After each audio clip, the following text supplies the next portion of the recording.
Nurmansyah Putrajaya, Pak.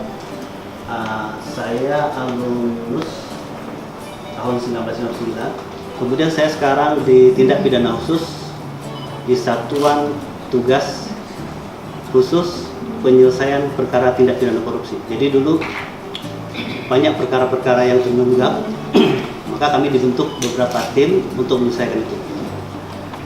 Kemudian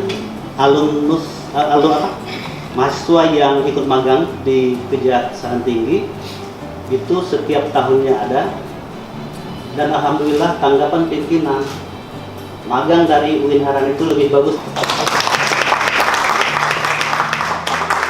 karena mereka ini skillnya jelas, Pak.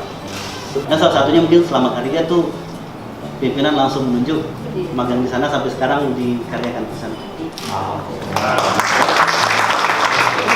Mungkin itu saja, Pak, mungkin dari kami, dari Kejaksaan. Terima kasih.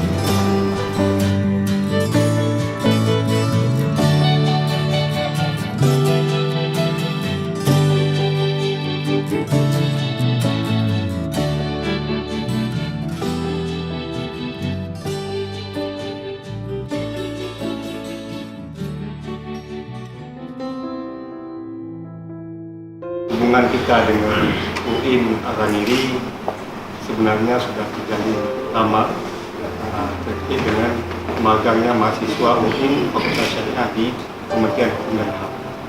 Kemudian juga kita pernah merintis di dekan sebelumnya terkait dengan program LKBH, Lembaga Kajian Bantuan Hukum. Nah, ada satu program di Kementerian Hukum dan HAM, itu adalah program bantuan hukum bagi masyarakat